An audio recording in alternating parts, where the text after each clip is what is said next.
കുരിശിനാലും രക്തത്താലും ഞങ്ങളെ വിശദീകരിക്കണമേ. ഞങ്ങളുടെ അനുദിന ജീവിതമാകുന്ന കുരിശിൽ വഹിച്ചുകൊണ്ട് അങ്ങേ അവസാനം വരെ പിന്തുടരുവാൻ വിശുദ്ധ കുരിശിനാൽ ഞങ്ങളെ സഹായിക്കണമേ. നമ്മുടെ ഇടവകയുടെ വിശുദ്ധ കുരിശിന്റെ 5ാം തിരുനാൾ ദിനമായ ഇന്ന് എല്ലാ വിദ്യാർത്ഥികളെയും മതബോധന വിഭാഗത്തെയും സമർപ്പിച്ച് പ്രാർത്ഥിക്കുന്നു. മാതാപിതാക്കളെ കാണപ്പെടുന്ന ദൈവമായി അംഗീകരിക്കുകയും അധ്യാപകരെ അനുസരിക്കുകയും ചെയ്യുന്നത് വഴി ദൈവത്തിന്റെ പ്രഭാവത്തിന് മക്കൾ അർഹരാകുന്നു. ദൈവസ്നേഹത്തിലും എളിമയിലും വളരുവാനും ഈശോയുടെ സ്നേഹത്തിൽ ജീവിക്കുവാനും സഭയ്ക്കും രാഷ്ട്രത്തിനും അഭിമാനമായി വളരുവാനുമുള്ള അനുഗ്രഹം വിശുദ്ധ കുരിശിന്റെ മാധ്യസ്ഥം വഴി വിദ്യാർത്ഥികൾക്ക് പ്രദാനം ചെയ്യണമേ. വിശുദ്ധ കുരിശിന്റെ അനുഗ്രഹത്തിനായി പ്രാർത്ഥിച്ചുകൊണ്ട് ഈ ദിവ്യ ബലിയിലേക്ക് നമുക്ക് പ്രവേശിക്കാം. പ്രവേശന ഗാനത്തിനായി നമുക്ക് എഴുന്നേറ്റ് നിൽക്കാം.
യേശുക്രിസ്തു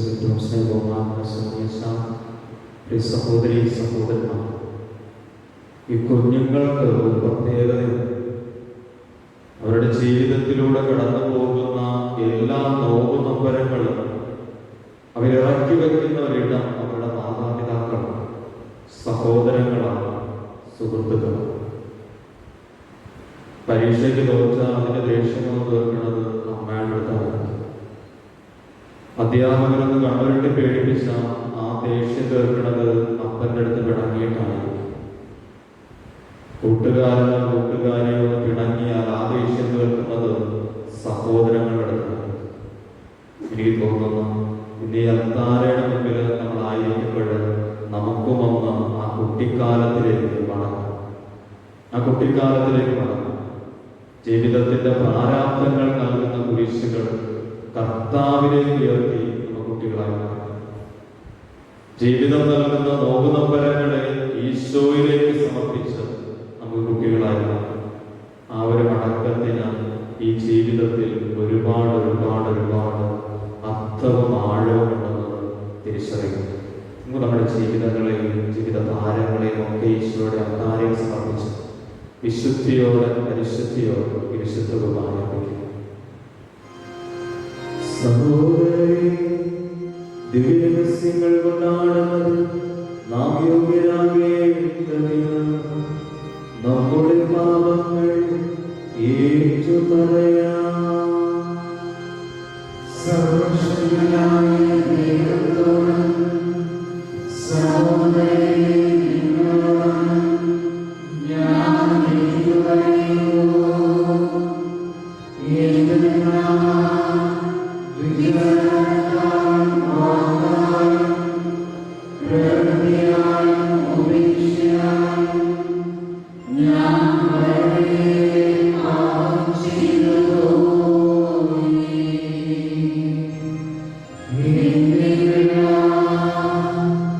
Yeah.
വിശുദ്ധ പൗലോസ് അപ്പോസ്തലൻ കൊരിന്ത്യർക്കാർക്ക് എഴുതിയ ഒന്നാം ലേഖനത്തിൽ നിന്ന്, എനിക്ക് ഏറ്റവും പ്രിയപ്പെട്ടവരെ, വിഗ്രഹാരാധനയിൽ നിന്ന് ഓടിയകലുവിൻ. വിവേകമതികളോട് എന്ന പോലെ ഞാൻ നിങ്ങളോട് പറയുന്നു, ഞാൻ പറയുന്നത് നിങ്ങൾ തന്നെ വിധിക്കുവിൻ. നാം ആശീർവദിക്കുന്ന അനുഗ്രഹത്തിന്റെ പാനപാത്രം ക്രിസ്തുവിന്റെ രക്തത്തിലുള്ള പാകപാകത്വമല്ലേ? നാം മുറിക്കുന്ന അപ്പം ക്രിസ്തുവിന്റെ ശരീരത്തിലുള്ള പാകപാകത്വമല്ലേ? അപ്പം ഒന്നേ ഉള്ളൂ. അതിനാൽ പലരായിരിക്കുന്ന നാം ഒരു ശരീരമാണ്. എന്തെന്നാൽ ഒരേ അപ്പത്തിൽ നാം ഭാഗഭാഗങ്ങളാണ്. ജനനം കൊണ്ട് മാത്രം ഇസ്രായേൽക്കാരായവരെ നോക്കുവിൻ. ബലിവസ്തുക്കൾ ഭക്ഷിക്കുന്നവർക്കല്ലേ ബലിപീഠത്തിലെ ഭാഗഭാഗത്വം. വിഗ്രഹത്തിന് സമർപ്പിച്ച ആഹാരപദാർത്ഥമോ വിഗ്രഹം തന്നെയോ എന്തെങ്കിലും ആണെന്ന് ഞാൻ ഉദ്ദേശിക്കുന്നുണ്ടോ? ഇല്ല. വിചാരിയെ കൈയേൽപ്പിക്കുന്നത് വിശ്വാസത്തിനാണ്, ദൈവത്തിനല്ല എന്നാണ് ഞാൻ പറയുന്നത്. നിങ്ങൾ വിശ്വാസികളുടെ പങ്കാളികളാകാൻ ഞാൻ ആഗ്രഹിക്കുന്നില്ല. ഒരേ സമയം കർത്താവിന്റെ പാനപാത്രം വിശ്വാസികൾ പാനപാത്രം കുടിക്കാൻ നിങ്ങൾക്ക് സാധിക്കുകയില്ല. കർത്താവിന്റെ മേശയിലും വിശ്വാസികളുടെ മേശയിലും ഭാഗഭാഗമാകാൻ സാധിക്കുകയില്ല. കർത്താവിൽ നാം അസുഖങ്ങളാണോ? നാം അവിടുത്തെ കാഴ്ചക്കാരാണോ? കർത്താവിന്റെ വചനം. ഞാൻ കർത്താവിന് കൃതജ്ഞതാ ബലി അർപ്പിക്കും. കർത്താവ് നിമിഷിച്ച അനുഗ്രഹങ്ങൾക്ക് ഞാൻ എന്ത് പകരം കൊടുക്കും? ഞാൻ രക്ഷയുടെ പാനപാത്രം ഉയർത്തി കർത്താവിന്റെ നാമം വിളിച്ചപേക്ഷിക്കും. ഞാൻ കർത്താവിന് കൃതജ്ഞതാ ബലി അർപ്പിക്കും. ഞാൻ എനിക്ക് കൃതജ്ഞതാ ബലി അർപ്പിക്കും. ഞാൻ കർത്താവിനെ നാം വിളിച്ചപേക്ഷിക്കും. അവിടുത്തെ ജനത്തിന്റെ മുൻപിൽ കർത്താവിന് ഞാൻ എന്റെ നേർച്ചകൾ നിറവേറ്റും. ഞാൻ കർത്താവിന് കൃതജ്ഞതാബലി അർപ്പിക്കും.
അക്കാലത്ത് യേശു തന്റെ ശിഷ്യന്മാരോട് അരുളി ചെയ്തു, നല്ല വൃക്ഷം ചീത്ത ഫലങ്ങൾ പുറപ്പെടുവിക്കുന്നു, ചീത്ത വൃക്ഷം നല്ല ഫലങ്ങൾ. ഓരോ വൃക്ഷവും ഫലം കൊണ്ട് തിരിച്ചറിയപ്പെടുന്നു. മുൾച്ചെടിയിൽ നിന്ന് അത്തിപ്പഴമോ ഞെരിഞ്ഞിൽ നിന്ന് മുന്തിരിപ്പഴമോ ലഭിക്കുന്നില്ലല്ലോ. നല്ല മനുഷ്യൻ തന്റെ ഹൃദയത്തിലെ നല്ല നിക്ഷേപത്തിൽ നിന്ന് നന്മ പുറപ്പെടുവിക്കുന്നു. ചീത്ത മനുഷ്യൻ തിന്മയിൽ നിന്ന് തിന്മ പുറപ്പെടുവിക്കുന്നു. ഹൃദയത്തിന്റെ നിറവിൽ നിന്നാണല്ലോ അധരം സംസാരിക്കുന്നത്. നിങ്ങളെന്നെ കർത്താവേ കർത്താവേ എന്ന് വിളിക്കുകയും ഞാൻ പറയുന്ന കാര്യങ്ങൾ പ്രവർത്തിക്കാതിരിക്കുകയും ചെയ്യുന്നത് എന്തുകൊണ്ട്? എന്റെ അടുത്ത് വന്ന് എന്റെ വചനം കേൾക്കുകയും അതനുസരിച്ച് പ്രവർത്തിക്കുകയും ചെയ്യുന്നവൻ ആർക്ക് സദൃശനാണെന്ന് ഞാൻ വ്യക്തമാക്കാം. ആഴത്തിൽ കുഴിച്ച പാറമേൽ അടിസ്ഥാനപ്പെട്ട് വീട് പണിത മനുഷ്യനോട് സദൃശനാണ് അവൻ. വെള്ളപ്പൊക്കമുണ്ടാവുകയും ഒഴുക്ക് അതിന്മേൽ ആഞ്ഞടിക്കുകയും ചെയ്തു. എന്നാൽ ആ വീടിനെ ഇളക്കാൻ കഴിഞ്ഞില്ല. എന്തെന്നാൽ അത് ബലിഷ്ഠമായ പണിയപ്പെട്ടിരുന്നു. വചനം കേൾക്കുകയും എന്നാൽ അതനുസരിച്ച് പ്രവർത്തിക്കാതിരിക്കുകയും ചെയ്യുന്ന മനുഷ്യൻ ഉറപ്പില്ലാത്ത തറമേൽ വീട് പണിതവനത്തില്ലേ. ജലപ്രവാഹം അതിന്മേൽ ആഞ്ഞടിച്ചു, ഉടനെ അത് നിലം പതിച്ചു. ആ വീടിന്റെ തകർച്ച വലുതായിരുന്നു. കർത്താവിന്റെ സുവിശേഷം.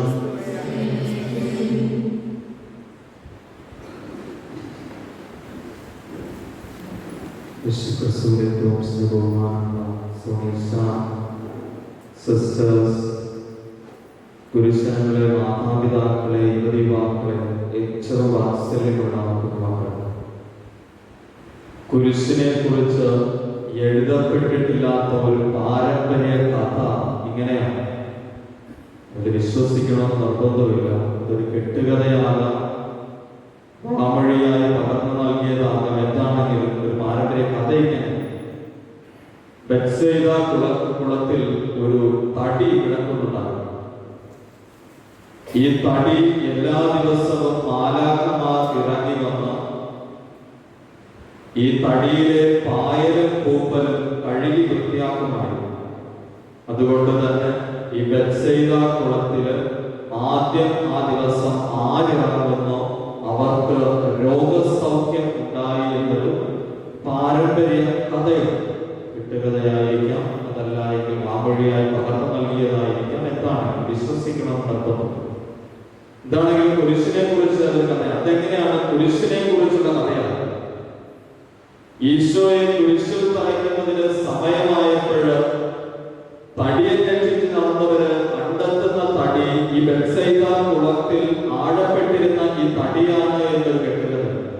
അതായത് ഈ തടി കാലങ്ങളോട് ഈ പുഴയ്ക്കടിയില് ഒരുപാട് സഹനങ്ങളേറ്റ്, ഒരുപാട് മാറ്റപ്പെടലുകളേറ്റ്, ഒരുപാട് നോവേറ്റ് നൊമ്പരമേറ്റ് ഇങ്ങനെ കിടക്കുമ്പോൾ ഒരു ദിവസം ഈ തടി ലോകത്തിന് മുഴുവൻ രക്ഷ നൽകുന്ന ഒരു കുരിശായിട്ട്, ലോകത്തിന് മുഴുവൻ രക്ഷ നൽകുന്ന ഒരു കുരിശായിട്ട്.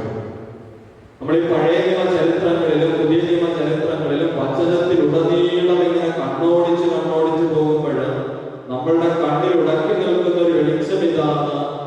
ദൈവത്തോട് പ്രീതിയുള്ള മനുഷ്യരുടെ ജീവിതത്തിലൊക്കെ ചെറുതും വലുതുമായ കുരിശുകളുടെ ആധിക്യം ഇങ്ങനെ തള്ളി നിൽക്കുന്നു. ചെറുതും വലുതുമായ കുരിശുകൾ നമുക്ക് കാണാൻ പറ്റും. തെളിവ് വേണം. പഴയ നിയമ ചരിത്രത്തിലെ അബ്രഹാം അപ്പൻ മുതൽ എടുത്തു നോക്കി ജീവിതത്തിൽ ദൈവം വിളിച്ച് ഇത്രമേൽ സഹനങ്ങളിലൂടെ കടന്നുപോയ മനുഷ്യരുണ്ടാകും. നീതിമാനായിരിക്കെ ഇസ്രായേൽ ജനത്തിന് കൈപിടിച്ച് ഈജിപ്തിന്റെ അടിമത്തത്തിൽ നിന്ന് നടത്താനായിട്ട് വിളിക്കപ്പെട്ട മോശ ദുരസഹനങ്ങളിലൂടെയാണ് മനുഷ്യൻ കടന്നു പോകുന്നത്. ജോബിന്റെ ജീവിതവും പുതിയ നിയമത്തിൽ പരിശുദ്ധ കന്യകാമറിയത്തിന്റെ ജീവിതവും 12 അപ്പോസ്തലന്മാരുടെ ജീവിതവും ഒന്നും വിഭിന്നതല്ലായിരുന്നതാണ്. അവരുടെയൊക്കെ ജീവിതത്തിൽ ഒന്നിനു പുറകിൽ ഒന്നായി ഇങ്ങനെ കുരിശുകൾ വന്നുകൊണ്ടേയിരുന്നു. എന്നാൽ ഈശോ അവരെ ഒരുക്കി എന്നുള്ളത് അവിടെ നമ്മെ വളരെ പഠിപ്പിച്ചു. എന്നെ അനുഗമിക്കാൻ ആഗ്രഹിക്കുന്നവർ സ്വന്തം കുരിശ് വഹിച്ചുകൊണ്ട് എന്റെ പിന്നാലെ, സ്വന്തം കുരിശ് വഹിച്ചുകൊണ്ട് എന്റെ പിന്നാലെ വരട്ടെ. എന്താണ് ദൈവപ്രീതിയിൽ കുരിശിനുള്ള ഇത്ര മേലായിട്ട്?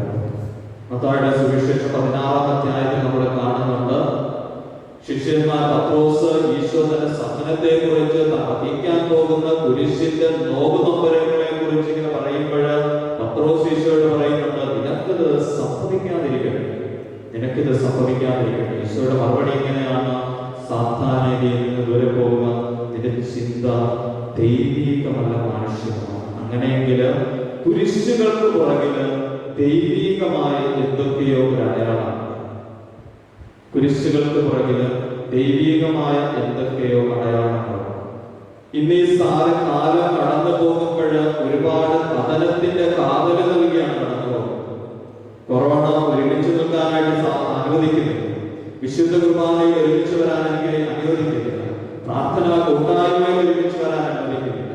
ഇതൊക്കെ ഒരു കുരിശുകളായുള്ള ജീവിതത്തിലേക്ക് കടന്നു പോകുമ്പോൾ ഇതിനു പുറകിൽ ഒരു ദൈവീകമായ അടയാളമുള്ളത് തിരിച്ചറിയുന്നവരാണ് നല്ല ഫലം എന്നത് സുവിശേഷത്തിൽ പറയുന്നത്.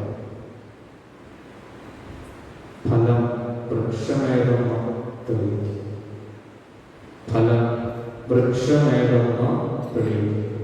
എന്റെ ജീവിതത്തിന്റെ കുരിശുകൾ ഞാൻ വഹിക്കുന്ന രീതി അനുസരിച്ചാണ് എന്റെ ജീവിതം ദൈവത്തോട് ചേർന്ന് നിൽക്കുന്നുണ്ടോ ഇല്ലയോ എന്നുള്ളത് വ്യക്തമാണ്. അങ്ങനെയെങ്കിൽ ഈ കുരിശുകളുടെ അർത്ഥം എന്ത് എന്നുള്ളത് നമ്മൾ ഈ കത്തോലിക്ക തിരുസഭയിലെ സകലമായ വിശുദ്ധരെ നമ്മളെടുത്ത് ആത്മശോധന ചെയ്ത് നോക്കി. ഒരു 100-95% വിശുദ്ധരും ചെറുതും വലുതുമായ വലിയ സഹനങ്ങളിലൂടെ കടന്നുപോയിട്ടുള്ളവരാണ്. ദൈവത്തിന് വേണ്ടി ജീവിതം ഭവിച്ചവര്, തന്റെ ജീവിതങ്ങളിലെ രോഗങ്ങളാകുന്ന സഹനങ്ങളെ കുരിശിനോട് ചേർത്ത് വെച്ച് വഹിച്ചവര്, അങ്ങനെ നീണ്ടുപോകുന്ന വിശുദ്ധരുടെ ജീവിതം. ഈ വിശുദ്ധരുടെ ജീവിതമൊന്നും പാഴായി മണ്ണിൽ പതിച്ചില്ല, മറിച്ച് ദൈവസന്നിധിയിലേക്ക് ഉയർത്തപ്പെട്ടു. നമുക്കൊക്കെ അനുഗ്രഹവും അടയാളവുമായി ഉയർത്തപ്പെട്ടു എന്നുള്ളത്. അങ്ങനെയെങ്കിൽ സഹനങ്ങളും കുരിശുകളും അർത്ഥമാക്കുന്നതാണ് it gives a better meaning to our life. It gives a better meaning to our life. നമ്മൾ വഹിക്കുന്ന കുരിശുകൾ അത് നിന്റെ രോഗമായി കൊള്ളട്ടെ, സഹനങ്ങളായി കൊള്ളട്ടെ, ജീവിതത്തിന്റെ പ്രതിസന്ധികളും പ്രലോഭനങ്ങളുമായി കൊള്ളട്ടെ, അവ എന്തൊക്കെ തന്നെ ആയിക്കൊള്ളട്ടെ, അവ വഹിക്കേണ്ട രീതിയിൽ വഹിക്കുമ്പോൾ it gives a better meaning. ഇത് ജീവിതത്തിന് കുറച്ചുകൂടെ നല്ല അർത്ഥം നൽകുന്നതാണ്. ഇല്ലെങ്കിൽ 12 അപ്പോസ്തലന്മാർ കർത്താവിന് വേണ്ടി പീഡകൾ സഹിക്കേണ്ട ആവശ്യമാണ്. ഫലസ്തീനിലെ പ്രാന്തപ്രദേശത്തൂടെ സാധാരണക്കാരിയെ നടന്ന പരിശുദ്ധ കന്യകാമറിയത്തിന് ഇത്രയും വലിയ സഹനങ്ങളൊക്കെ എടുത്ത് നെഞ്ചോട് വെക്കേണ്ട ആവശ്യമുണ്ടായിരുന്നു. ആ സഹനങ്ങൾ കുരിശുകൾ എപ്പോഴാണോ എടുത്ത് ഹൃദയത്തിലേക്ക് ജീവിതത്തിലേക്ക് എടുത്തു വെച്ചത്, അന്ന് മുതൽ അമ്മ ലോകത്തിന് വെളിച്ചമായിട്ട് മാറി. സകലമായ പരിശുദ്ധൻ നമുക്കൊരു അടയാളമായിട്ട് മാറി, അപ്പോസ്തലന്മാരുടെ വെളിച്ചമായിട്ട് മാറി, ഈശോ നമുക്കൊരു പാഠമായിട്ട് മാറി. അങ്ങനെയെങ്കിൽ ജീവിതത്തിന്റെ കുരിശുകൾ വഹിക്കുമ്പോൾ ഉള്ളിലുണ്ടായിരിക്കേണ്ട വെളിച്ചവും ചിന്തയും തന്നെയാണ്. It gives a better meaning to my life. ഇതെന്റെ ജീവിതത്തിന് കുറച്ചുകൂടെ ആഴമായ, കുറച്ചുകൂടെ അർത്ഥപൂർണമായ ഒരു വെളിച്ചം നൽകുന്നു. ഈ ലോകം എന്നെ നോക്കി ഞാൻ എൻ്റെ ദൈവത്തിന്റെ നല്ല ഫലമാണെന്ന് പറയണമെങ്കിൽ കുരിശിന്റെ പുകഴ്ച ആദരിക്കുന്ന ഈ ദേവാലയത്തില് കുരിശിനെ ആദരിക്കുന്ന നമ്മള് ഈ കുരിശുകളെ മാറ്റിവെക്കാൻ പഠിക്കരുത്. ഒരുപക്ഷെ നമ്മുടെ ജീവിതത്തെ ആത്മശോധന ചെയ്യാം. എൻ്റെ ജീവിതത്തിൽ എനിക്ക് ദൈവം നൽകുന്ന കുരിശുകളെ ഞാനൊരു ഭാരമായി മാറ്റുന്നതാണോ, അതോ അവയെയും നെഞ്ചോട് ചേർത്ത് വെച്ച് എൻ്റെ ദൈവമേ, നീ എന്നെ സ്നേഹിക്കുന്നത് കൊണ്ടാണ് എൻ്റെ ജീവിതത്തെ ഈ കുരിശുകൾ ഉയർത്തുന്നു എന്ന് പറയുവാൻ സാധിക്കുമോ? നമുക്ക് എഴുന്നേറ്റ് നമ്മുടെ ഈശോയിലേക്ക് നമ്മുടെ പ്രാർത്ഥനകളെയും യാചനകളെയും സമർപ്പിക്കും. അവിടെ നമ്മുടെ പ്രാർത്ഥനകളും യാചനകൾക്കും ഉത്തരം നൽകിക്കൊണ്ട് വിശുദ്ധിയിലേക്ക്, പരിശുദ്ധിയിലേക്ക് നമ്മെ വഴി നടത്തുന്നതാകട്ടെ. പ്രിയ സഹോദരരെ, ഒന്നായി സമ്മേളിച്ചിരിക്കുന്ന നമുക്ക് നമ്മുടെ ദൈവത്തിൽ നിന്ന് സ്വീകരിച്ച അനുഗ്രഹങ്ങൾ അനുസ്മരിച്ചുകൊണ്ട് അവിടുത്തോട് പ്രാർത്ഥിക്കാം. ശ്രമിക്കാൻ അർഹതയുള്ള പ്രാർത്ഥനകൾ അവിടെ നമ്മിൽ പ്രചോദിപ്പിക്കുമാറാകട്ടെ.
സ്നേഹസ്വരൂപനായ ദൈവമേ, എല്ലാ ഭക്തസംഘടനകളെയും DCC യൂണിറ്റുകളെയും പ്രത്യേകിച്ച് ഇന്നത്തെ ദിവ്യബലിക്ക് നേതൃത്വം നൽകുന്ന മതബോധന വിഭാഗത്തെ സമർപ്പിച്ച് പ്രാർത്ഥിക്കുന്നു.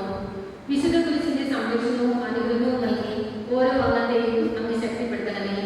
അതോടൊപ്പം ഇഹലോകവാസം വെടിഞ്ഞ് അനശ്വരത പുതിയ എല്ലാ ആത്മാക്കളും സ്വർഗീയ ആനന്ദം പ്രദാനം ചെയ്യണമേ എന്ന് അങ്ങയോട് ഞങ്ങൾ പ്രാർത്ഥിക്കുന്നു.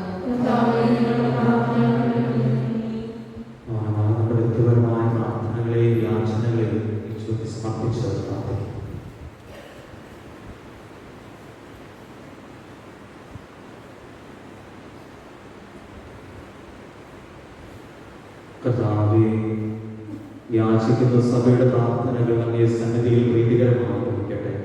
അങ്ങനെ ഞങ്ങളുടെ യോഗ്യതകളാൽ യാചിക്കാൻ ധൈര്യപ്പെടാത്തത് അങ്ങേ കാരുണ്യത്താൽ ഞങ്ങൾ ലഭിക്കുമാറാകട്ടെ. ഞങ്ങളുടെ കർത്താവായ ക്രിസ്തു വഴി ഞങ്ങൾ സമർപ്പിക്കുന്ന പ്രാർത്ഥന കേട്ടത്. ആമേൻ.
സഹോദരരെ, എൻ്റെ നിങ്ങളുടെയും ഈ സർവശക്തന പിതാവായ ദൈവത്തിന് സ്വീകാര്യമാകാൻ വേണ്ടി പ്രാർത്ഥിക്കുവേൻ.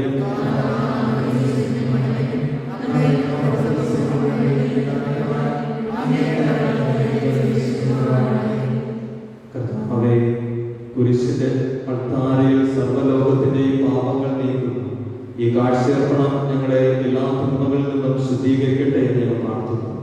ഞങ്ങളുടെ കർത്താവായ ക്രിസ്തു വഴി ഞങ്ങൾ സമർപ്പിക്കുന്ന പ്രാർത്ഥന കേട്ടുകൊള്ളണമേ. കർത്താവ് നിങ്ങളോടുകൂടെ.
എൻ്റെ ജീവിതം കുറച്ചുകൂടി അർത്ഥം അർപ്പിക്കുന്നുണ്ട്. എൻ്റെ ജീവിതം കുറച്ചുകൂടി ഉയർച്ച ആത്മീയത അർപ്പിക്കുന്നുണ്ട്. ദൈവത്തിലേക്ക് നമ്മുടെ കുരിശുകളർപ്പിച്ച് ജീവിതത്തെ ഉയർത്തുവാൻ പരിശുദ്ധ അമ്മയുടെ വാക്കുകൾ ഇതാ കർത്താവിന്റെ ദാസ്യം, എൻ്റെ വാക്കുകളിൽ നിറവേറട്ടെ, എൻ്റെ കുരിശുകളിൽ നിറവേറട്ടെ, എൻ്റെ സഹനങ്ങളിൽ നിറങ്ങട്ടെ. ദൈവമേ, കുരിശുകളും സഹനങ്ങളിലും വീട് വിളർന്നു വീഴാതിരിക്കാൻ പഠിപ്പിക്കുന്നു.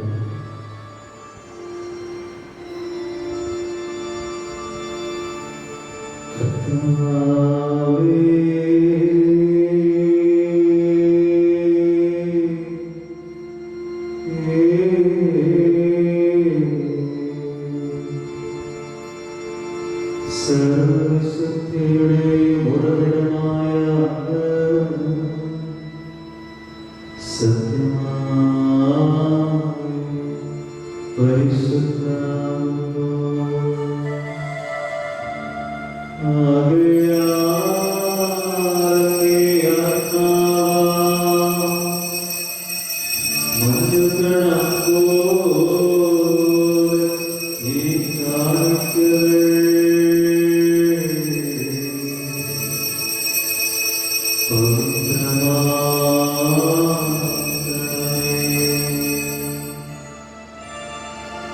അങ്ങനെ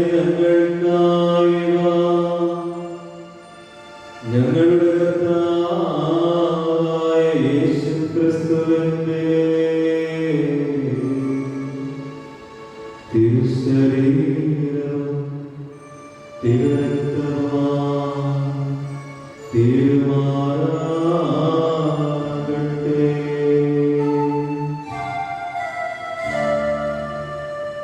അവിടുന്ന് കൊടുക്കപ്പെട്ട്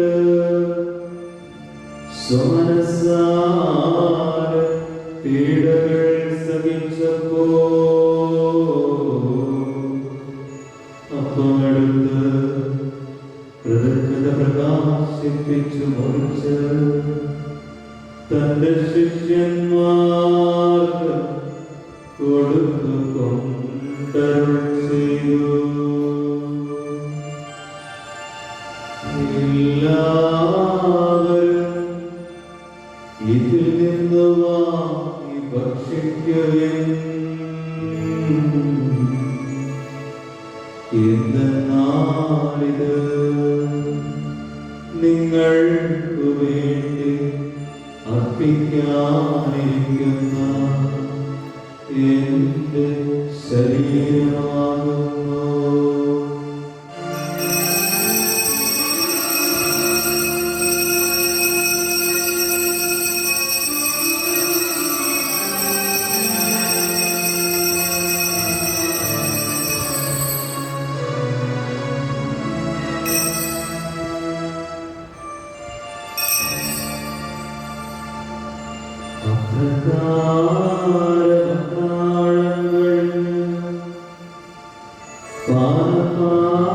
പാനപാത്രമെടുത്ത്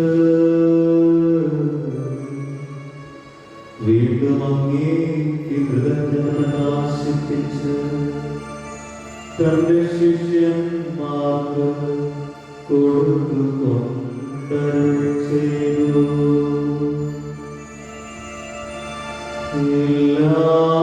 എല്ലാവരും വാങ്ങി ഇതിൽ നിന്ന് കുടിക്കുവിൻ. എന്തെന്നാലിത് നിങ്ങൾക്കു വേണ്ടിയും അനേകർക്കു വേണ്ടിയും പാപമോചനത്തിനായി ചിന്തപ്പെടാനിരിക്കുന്ന എന്റെ രക്തത്തിന്റെ നവീനവും സനാതനവുമായ ഉടമ്പടിയുടെ പാനപാത്രമാകുന്നു. ഇത് നിങ്ങൾ എന്റെ ഓർമ്മയ്ക്കായി ചെയ്യുവിൻ.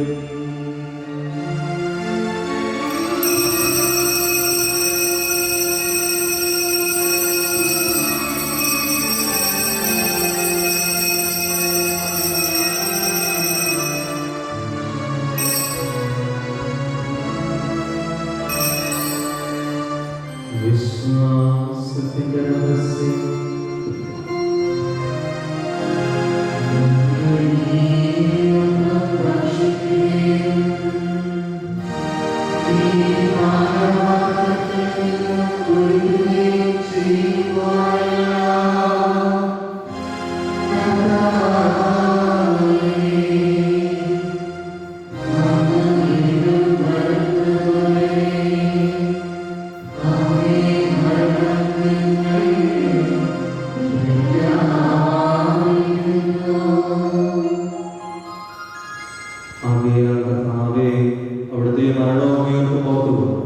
അങ്ങേ തിരുമുമ്പിൽ നിൽക്കുന്നതിനും അങ്ങേ പരിചരിക്കുന്നതിനും അർഹരാക്കി തീർത്തതിന് ഞങ്ങൾ നന്ദി പറഞ്ഞുകൊണ്ട് ജീവന്റെ അപ്പവും രക്ഷയുടെ പാനപാത്രവും ഞങ്ങൾ അങ്ങേക്ക് അർപ്പിക്കുന്നു.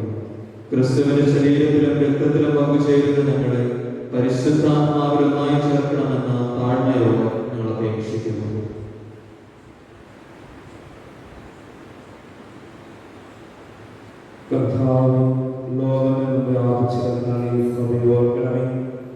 ഞങ്ങളുടെ ഫ്രാൻസിസ് പാപ്പയോടും ഞങ്ങളുടെ സഭാക്യമത്രാപൂരിതയോടും ക്രിസ്തു സഹായമത്രാനോടും വൈദികണത്തോടും സഭയങ്ങി സ്നേഹത്തിന്റെ പൂർണ്ണതയിൽ എത്തിക്കണമേ. ഉയർപ്പിന്റെ പ്രത്യാശയോടുന്ന ഞങ്ങളുടെ സഹോദരങ്ങളെയും അങ്ങേ കാരണത്തിൽ മറണമെന്ന് സകലരെയും ഓർക്കുകയും അങ്ങേ മുഖത്തിന്റെ പ്രകാശത്തിലേക്ക് അവരെ സ്വീകരിക്കുകയും ചെയ്യണം. ഞങ്ങളെല്ലാവരും കനിയണമെന്ന് ഞങ്ങൾ പ്രാർത്ഥിക്കുന്നു. അങ്ങനെ ദൈവമാതാവായ പരിശുദ്ധ കന്യകാമറിയത്തോടും ആ കന്യയുടെ ഭർത്താവായ ഭാഗ്യപ്പെട്ട യോസേഫിനോടും അനുഗ്രഹിതരായ അപ്പോസ്തലന്മാരോടും കാലാകാലങ്ങളിൽ അങ്ങയെ പ്രസാദിപ്പിച്ച സകല വിശുദ്ധരോടും നിത്യജീവനിൽ പങ്കുചേരാൻ ഞങ്ങളെ അർഹരാക്കുകയും അങ്ങേപുത്രനായ യേശുക്രിസ്തു വഴി ഞങ്ങൾ അങ്ങയെ സ്തുതിക്കുകയും മഹത്വപ്പെടുത്തുകയും ചെയ്യുമാറാകട്ടെ.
ഇതാ ദൈവത്തിന്റെ കുഞ്ഞാട്, ഇതാ ലോകത്തിന്റെ പാപങ്ങൾ നീക്കുന്നവർ. കുഞ്ഞാടിന്റെ വിരുന്നിന് ക്ഷണിക്കപ്പെട്ടിരിക്കുന്നവർ അനുഗ്രഹീത.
ഉയർത്തപ്പെടുമ്പോൾ എല്ലാവരെയും ഇതിലേക്ക് ആകർഷിക്കും.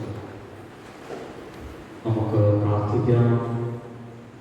കർത്താവായ യേശുക്രിസ്തുവേ, അങ്ങേ ദിവ്യപെരുന്നാൾ പരിപോഷിതനായി ഞങ്ങൾ കേണപേക്ഷിക്കുന്നു. ജീവദായകമായ കുരിശുമരം വഴി അങ്ങ് വീണ്ടെടുത്തവരെ ഉയർപ്പിന്റെ മഹിമയിലേക്ക് ആനയിക്കണം എന്ന ദൈവമായി ജീവിച്ചു വാഴും. അങ്ങയുടെ പുത്രനും ഞങ്ങളുടെ കർത്താവുമായ യേശുക്രിസ്തു വഴി ഞങ്ങൾ സമർപ്പിക്കുന്ന പ്രാർത്ഥന കേട്ടറിയണമേ. കർത്താവ് നിങ്ങളോട് കൂടെ. സർവശക്തനായ ദൈവം പിതാവും പുത്രനും പരിശുദ്ധാത്മാവും നമ്മെ സമർത്ഥമായി അനുഗ്രഹിക്കുമാറാകട്ടെ. പോകുവിൻ, ദിവ്യപൂജ സമാപിച്ചു.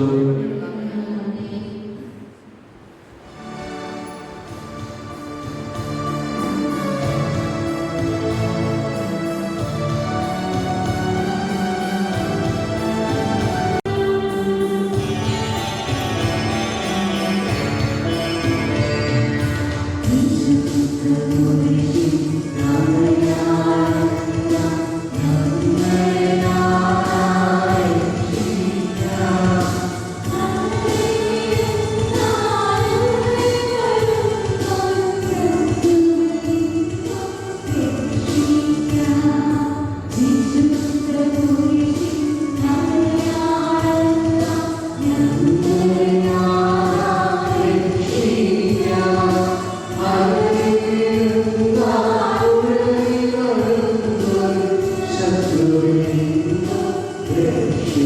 രക്ഷിക്കാം